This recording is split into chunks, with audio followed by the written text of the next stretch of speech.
नमस्कार दर्शकों, धर्मार्थ मेला चैनल की गरुड़ पुराण अनुसूची के भाग 7 में आपका स्वागत है।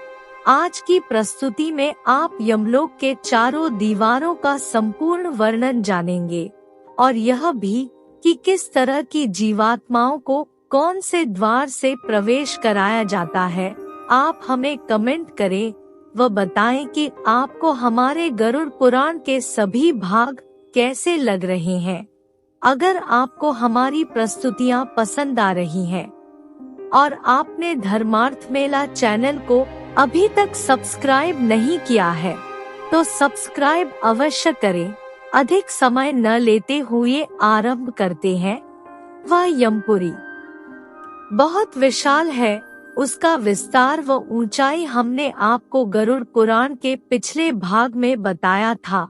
अब हम आपके समक्ष यमलोक के चारों द्वारों का संपूर्ण विवरण कर रहे हैं। पक्षीराज गरुड़ भगवान से बोले कि हे प्रभु, आपने मुझे यम मार्ग का संपूर्ण ज्ञान दिया, यमपुरी का विस्तार भी आपने मुझे भली भांति बताया।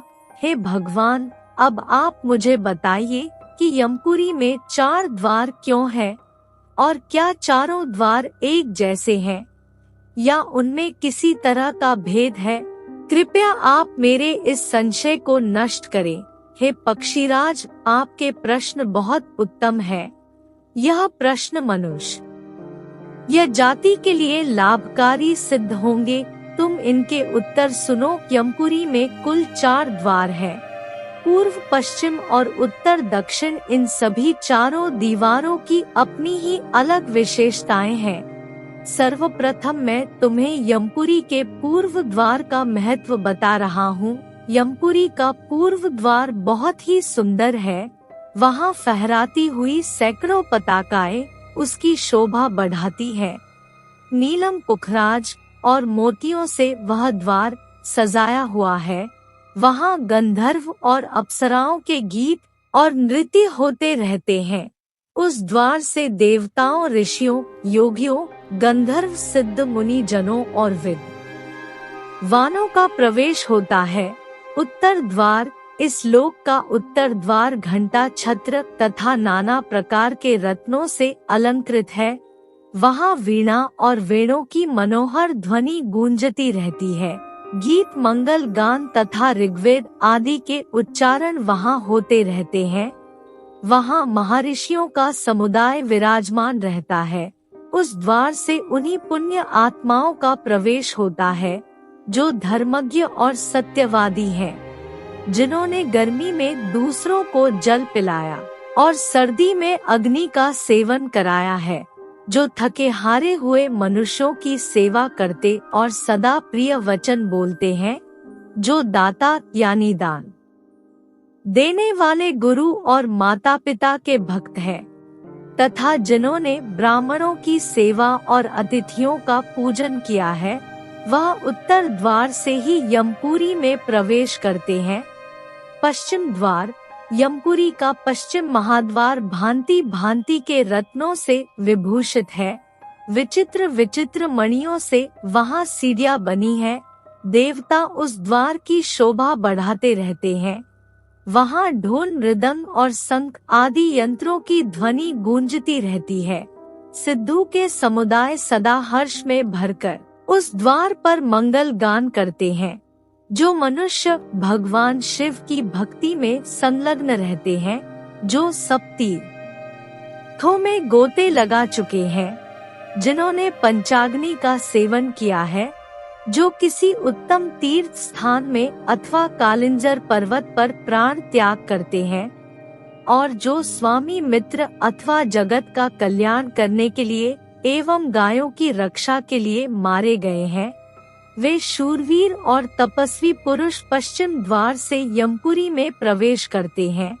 हे पक्षीराज, अब मैं तुम्हारे समक्ष यमपुरी के सबसे पीड़ाजनक व विक्रांत द्वार का वर्णन कर रहा हूँ। तुम इसे ध्यान से सुनो। उस पुरी का दक्षिण द्वार अत्यंत भयानक है। वह संपूर्ण जीवों के मन में भय उत्पन्न करने वाला है। वहाँ निरंतर हाहाकार मचा रहता है। और सदा अंधेरा छाया रहता है। उस द्वार पर तीखे सिंह, कांटे, बिच्छू, सांप, गीदड़, कुत्ते और गिद्ध उपस्थित रहते हैं। उनके मुंह से आग की लपटें निकला करती है। जो सदा सबका अंत करने वाले पापी आत्मा है, उन्हीं का उस मार्ग से पूरी में प्रवेश होता है। जो ब्राह्मण, गौ, बालक, वृद्ध, रोगी, शरणागत, विश्वासी स्त्री, मित्र और मनुष्य की हत्या करा दे या करते हैं, पराई स्त्री के साथ गलत करते हैं, दूसरों के धन का अपहरण करते हैं, संपत्ति हड़प लेते हैं, दूसरों को जहर दे दे और उनके घरों में आग लगाते हैं, किसी के वस्त्र, वस्तु और आभूषण की चोरी करते हैं, दूसरों की व्यवस्था देखकर उनके प्रति क्रूरता का बर्ताव करते हैं, सदा झूठ बोलते हैं, नगर, राज्य तथा राष्ट्र को महान दुख देते हैं, झूठी गवाही देते, कन्या बेचते, अभय भक्षण करते, माता पिता को कटु वचन सुनाते तथा और भी अन्य प्रकार के महापापों में संलग्न रहते हैं, वे सब दक्षिण द्वार से यमपुरी में प्रवेश करते हैं। हे पक्षराज, आशा है कि मेरे द्वारा बताए गए वचनों से तुम्हारे यह संशय नष्ट हो गए होंगे। वर्तमान में मनुष्य अपनी मानसिकता और विचारों के कारण ही अपने जीवन को स्वर्ग व नर्क में परिवर्तित करता है। वह मनुष्य यह नहीं सोचता कि जीवन केवल मृत्यु तक ही नहीं अपितु मृत्यु के पश्चात भी है और बुरे कर्मों का वास्तविक फल तो मृत्यु के बाद ही मिलता है। आज की वीडियो में केवल इतना ही।